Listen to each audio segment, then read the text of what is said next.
तो हम पढ़ रहे हैं भीष्म पंचाग का। आज चौथा दिन है और दामोदर मंथ का भी, कार्तिक मंथ का भी आज सेकंड लास्ट है। तो कल दोनों का ही आखिरी दिन होगा। तो लेट्स आज हम करते हैं। तो श्रीमद् भागवतम प्रथम स्कंद 9th चैप्टर 20th वर्स। यम मन्यसे माम तुल्यम प्रियम मित्रम सुहृत्तमम् अकरो सचितम सचिवम दूतम सौहार्द आथ सारथिम। यम मन्यसे माम तुल्यम, माँ तुल्यम क्या बोल रहे हैं?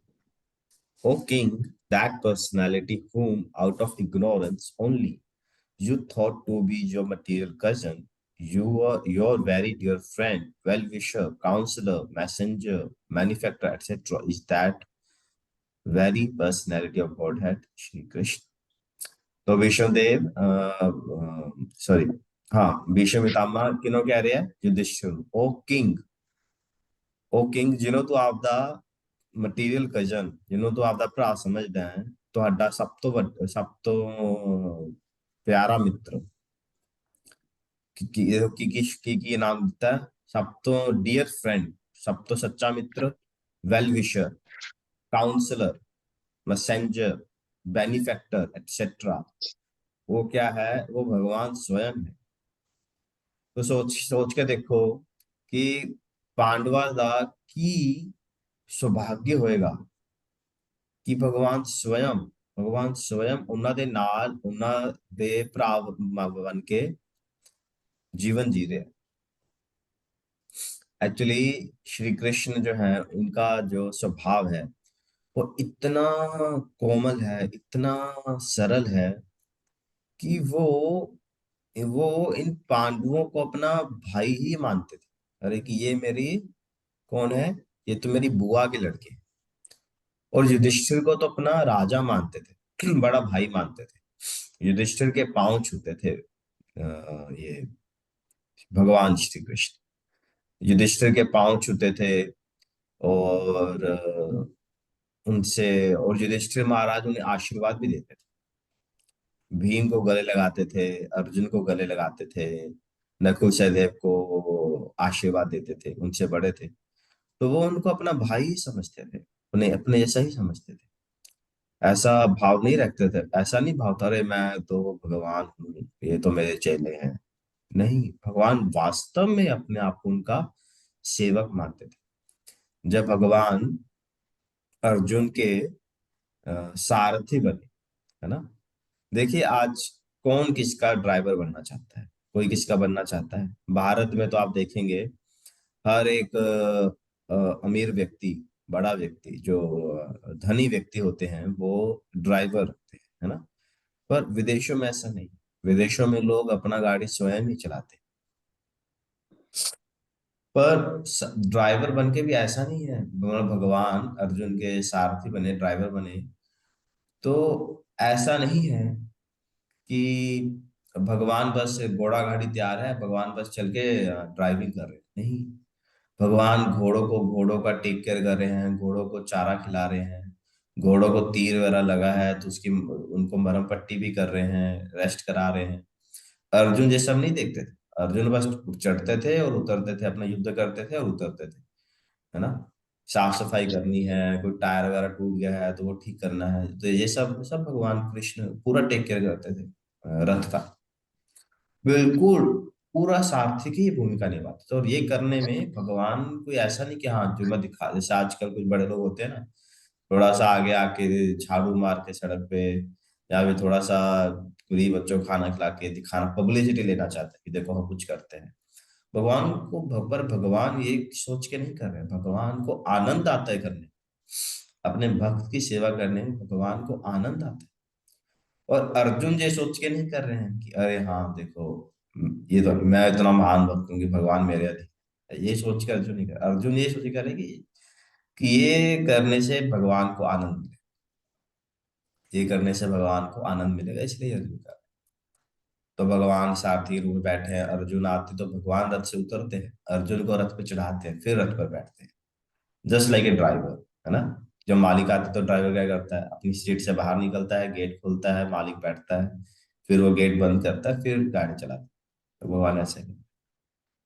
तो जब पांडवों ने वनवास खत्म कर लिया था, तो क्या हुआ था, सब लोग, सब पांडवों ने, श्री बलराम जी, कृष्ण जी, सब लोगों ने मीटिंग की कि अब क्या किया जाए, है ना। वनवास खत्म हो गया है, तो कौरवों से अपना राज्य मांगना है, राज्य वापस लेना है। तो सब लोगों ने मीटिंग की कि क्या किया जाए। तो श्री कृष्ण बहुत शालीन व्यक्ति, बहुत शालीन। श्री बलराम जी जब उनके बड़े भाई सभा में उपस्थित हैं, तो वो कुछ बोल नहीं रहे, चुपचाप। हाँ, जो श्री बलराम जी बोलेंगे वैसा ही हो, बात किसी की बात को काट नहीं रहे। तो श्री बलराम, जब सबने पूछा कि अब क्या करें, तो श्री बलराम जी ने कहा कि कृष्ण, तुम बड़े पटु व्यक्ति हो, तुम बड़े चालाक हो, बात करने में तुम बड़े निपुण हो, तुम मैसेंजर बन के जाओ और दुर्योधन से पांडवों का राज्य मांगो। तो श्री कृष्ण बोलते हैं कि भैया आप क्यों नहीं जा रहे, आप क्यों नहीं जाना चाहते। तो श्री बलराम जी ने कहा सुनिएगा ध्यान से, बलराम जी को कहते हैं ना, बड़ा मजेदार बात है। बलराम जी ने कहा कि कृष्ण, मैं मुझसे ना मैथों ना किसी की गल्ला सहन नहीं हुंदी आ, जेकर दुर्योधन ना मन्ने ना, मैंने सारा हस्तिनापुर खत्म थी खत्म कर देने। तो तुम ही जाओ शांति दूत बन के, तुम बड़े चालाक हो, मैंने तो एक शॉट में सारा महाभारत खत्म कर देने। तो कृष्ण जाते हैं आज्ञा लेकर। तो ऐसे हैं कृष्ण, देखिए, आप सोचे भगवान आपके घर में सब कर रहे हैं। तो कह रहे हैं कि युधिष्ठिर अपना भाग्य देखो, कि क्या भाग्य है आप। और भीष्म पितामह वैसे तो भगवान के बहुत अनन्य भक्त हैं, महाजन हैं। और उन्होंने युद्ध कौरवों की इच्छा साइड से इसीलिए लड़ा क्योंकि भगवान की इच्छा थी, भगवान कुछ स्थापित करना चाहते हैं कि अधर्म चाहे कितना ही बड़ा क्यों ना हो, जीत धर्म की होगी। वो एक बात है। पर भीष्म पितामह कहते हैं कि कृष्ण, तुम मुझ पर कृपा कर रहे हो क्योंकि मैं पांडवों से जुड़ा हुआ, मैं पांडवों से जुड़ा हुआ हूँ, उनके रिलेशन में हूँ, इसलिए तुम मुझ पर कृपा कर रहे हो, मेरी वास्तव में कोई योग्यता नहीं। तो इसलिए भक्त हमेशा अपने आप को अ, निम्न ही देखता है। और वास्तव में ऐसा है, जब परिवार में हम में से कोई एक भक्त बन जाता है ना, तो भगवान सब पर कृपा करते हैं, सिर्फ हम पर नहीं करते, हमसे जुड़े हर व्यक्ति पर, हमारे दादा परदादा पर भी, हमारे बच्चों पर भी, हमारे रिलेशन में भी भगवान सब पर कृपा करते हैं।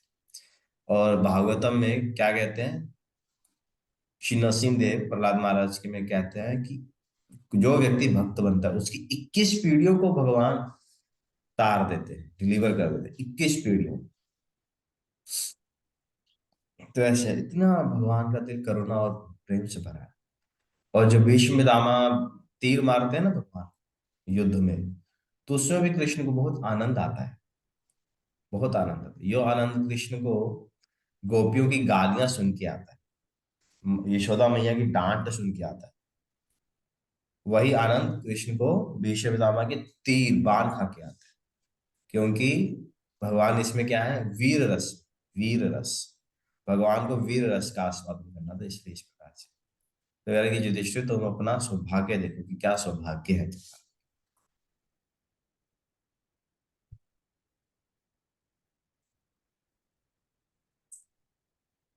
हाँ, तो यहाँ पर एक बड़ा कॉन्सेप्ट है। पर हमें ये नहीं सोचना चाहिए कि भगवान अपनी पोजीशन से नीचे आ गए। जब भगवान सारथी बनते हैं, मैसेंजर बनते हैं, फ्रेंड बनते हैं, तब भी वो भगवान ही रहते हैं, ऐसा नहीं कि वो भगवान नहीं है, वो भगवान ही रहते हैं। पर उनका ये स्वभाव है कि वो बड़े शालीन है और अपने भक्तों की सेवा करना चाहते हैं। 21वां श्लोक। सर्व आत्मना सदृशो भय अध्वस्य अहंकृते तत्कृतं मतिवैषम्यं निर्बद्धस्य न कवचित्.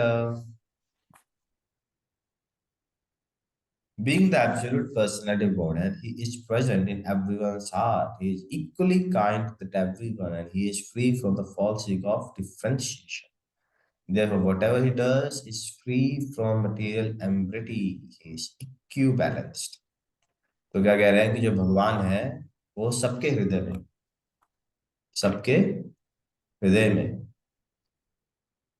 सर्व आत्मना है अद्वस्य एब्सोल्यूट अहंकृता फ्री फ्रॉम मटेरियल आइडेंटिटी. भगवान जो फॉल्स ईगो है उससे मुक्त है. फॉल्स ईगो क्या है, कौन बताएगा?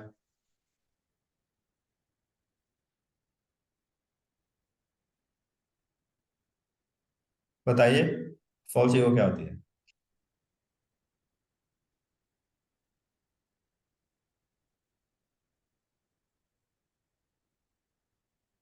चेतना।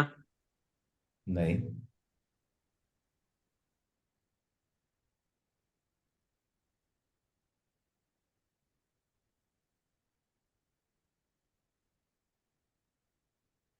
फॉल्स ईगो होती है अपने आप को शरीर समझ. ईगो क्या है? मैं ये हूं, मैं वो हूँ. वो नहीं होती ईगो. अरे आप बड़े हो ना, कोई सोचता है मैं बड़ी कंपनी का मालिक हूँ, मैं बहुत पैसे वाला हूँ, बड़ा धर्म है ना. तो या फिर मैं बहुत सुंदर हूँ, मैं बहुत बड़े कुल से आया हूँ, मेरे पास बहुत बड़ी गाड़ी है, बहुत बड़ा बंगला है. तो ये सब ना ईगो में आता है, ईगो.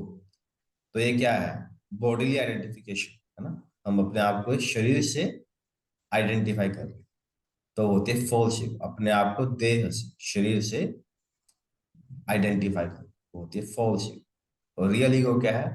कि आई एम सोल, मैं आत्मा हूं, मैं कृष्ण का सेवक हूं. ठीक है. तो देखिए क्या क्या बोल रहे हैं हम. सर्व आत्मना, सभी सभी के हृदय में प्रेजेंट है भगवान. समदृशा, सभी को इक्वल इक्वल नजर से, आई से देखते हैं. अद्वस्य, एब्सोल्यूट है. अहंकृता, फ्री फ्रॉम मटेरियल ईगो. तत्कृतम, जो भी भगवान करते हैं. वैषम्यम, भगवान डिफरेंशिएशन, भगवान जो हम डिफर करते हैं ना, ये मेरा है वो तेरा है, उससे फ्री है. निर्बद्धस्य, भगवान कोई अटैचमेंट नहीं है कवचित एट एनी स्टेज. तो ऐसा नहीं कि भगवान पांडवों पर कृपा कर रहे हैं और दुर्योधन पर नहीं कर रहे. जो भाव भगवान श्री कृष्ण का पांडवों के प्रति है वही भाव दुर्योधन के प्रति भी है. दुर्योधन को भी वो उसी प्रकार से देखते. पर ये दुर्योधन का प्रॉब्लम है कि वो भगवान को अपना शत्रु समझता है और वो भगवान की कृपा को ले नहीं पा रहा है. तो भगवान कहते हैं जो नास्तिक हैं, जो मुझ में विश्वास नहीं करते, जो शास्त्रों पर विश्वास नहीं करते, जो गुरु साधु पर विश्वास नहीं करते, उनके लिए मैं मृत्यु बन के आता हूँ. गीता में कहते हैं उनके लिए मैं मृत्यु बन के आता हूँ. और जो मेरे भक्त हैं उनके लिए मैं मित्र बनकर आता हूँ. तो भगवान तो वही है, भगवान एब्सोल्यूट है, बट हमारा भाव अलग अलग हो जाता है.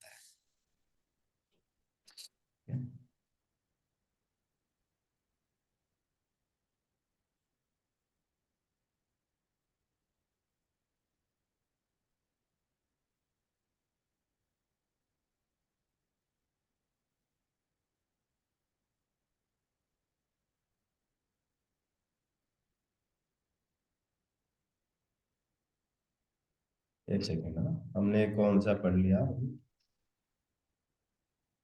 किस पढ़ा है?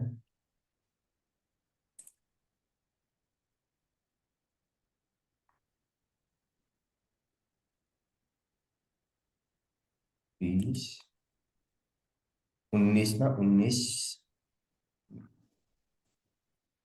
अच्छा, 19 कल कर लिया था हमने. कोई प्रश्न है अभी तक किसी का?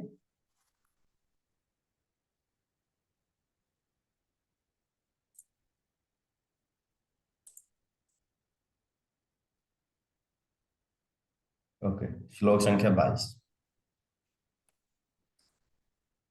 तथाप्य एकांत भक्तेषु पश्य भूपनुकंपितम् यन्मे संसजतः साक्षात् कृष्णो दर्शनम आगता,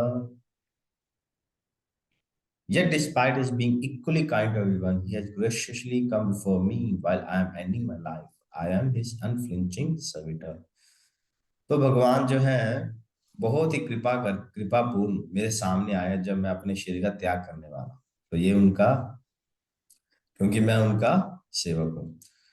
तो जब युधिष्ठिर महाराज भीष्म पितामह के पास आए, तो युधिष्ठिर बहुत व्याकुल थे, बहुत दुख में थे कि मेरे कारण इतना बड़ा नरसंहार हुआ और उसको शांत करना था।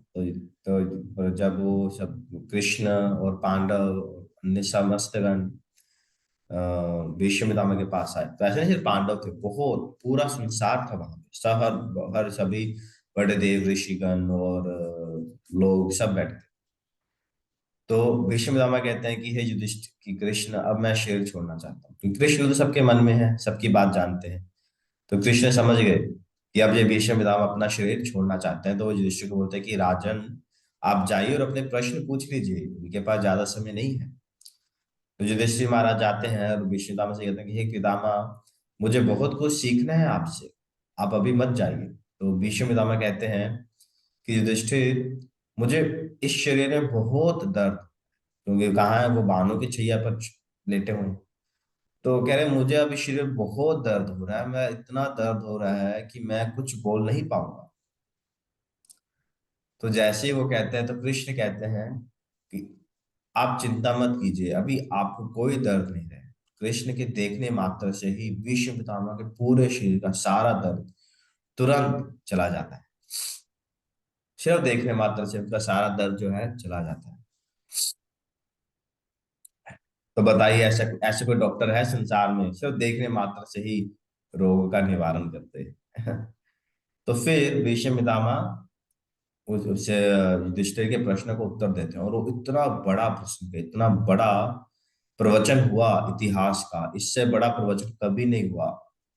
जब भीष्म पितामह बानों की सैया पर लेटे हुए और उन्हें अलग अलग धर्म पर शिक्षा दे रहे हैं, क्षत्रिय धर्म, ब्राह्मण धर्म, स्त्री धर्म, वैश्य धर्म, गृहस्थ धर्म, राज धर्म, कुल धर्म, अलग अलग धर्म पर उन्हें प्रवचन दे रहे हैं। तो इतिहास का सबसे बड़ा प्रवचन हुआ। कितनी भगवान की करुणा है, भगवान सबके हृदय में जानते हो, देखने मात्र से भगवान का उन्होंने वो कर दिया। ठीक है, तो परपट है ये, पढ़ना Pankaj.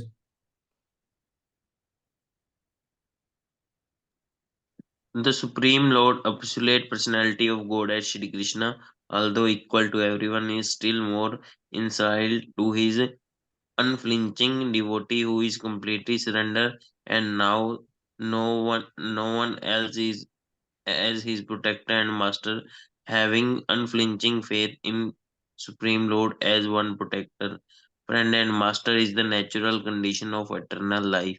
A living entity is so made by the will of Almighty that he is the most happy when placing himself in a condition of absolute dependence. The opposite tendency is the call of fall down. The living entity has this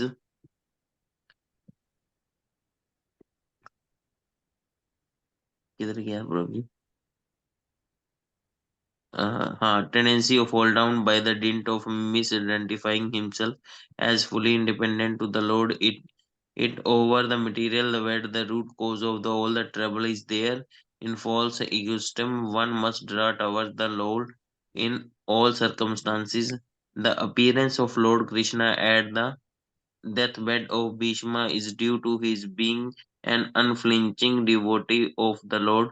Arjun had some uh, bodily relation with Krishna because the Lord happened uh, to be his maternal cousin, but Bhishma had no such bodily relation. Therefore, the cause of attraction was due to intimate relation of the soul. Yet, because the relation of a body is very pleasing and natural, the Lord is more pleased when he is addressed as the son of Maharaja Nanda, the son of Yashoda, the lover of Radharani.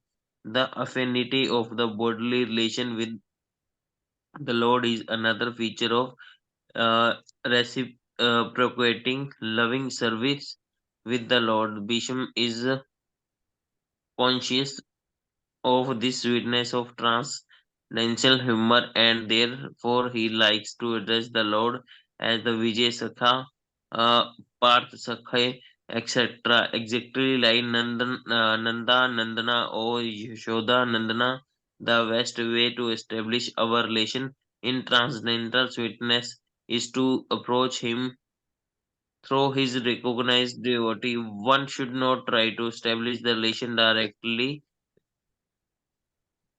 There must be a medium which is transparent and competent and lead to us to the right path. Thank you. देखिए यहाँ पे कितनी अच्छी बात बोल रहे हैं। The best way to establish a relation is to approach through recognised devotees, है ना। आपको याद है कुछ साल पहले एक मूवी आई थी, OMG। OMG में क्या हम्म। बताया था कि भगवान और आपके बीच में कोई मिडल मैन नहीं होना चाहिए। और सेम कॉन्सेप्ट इसमें बताया गया था पीके मूवी। पीके पीके में क्या बताया गया था कि सब रॉन्ग नंबर डायल कर, भगवान का नंबर डायल करो, भगवान डायरेक्ट आपसे बात करते हैं। बड़ी इस बात का खंडन किया गया यहाँ विषय में। क्या कह रहे हैं, best way to approach through is recognised okay. तो समय समाप्त हो गया है। Thank you very much. कोई प्रश्न होगा तो हम कल लेंगे। और कल कौन जब करेगा? रेणु जी आप जब करोगे कल? हाँ जी। ओके जी, थैंक यू, हरे कृष्ण, बहुत धन्यवाद। आज भक्ति विषय की क्लास भी होगी प्रियंका के घर में, प्लीज सभी आइएगा।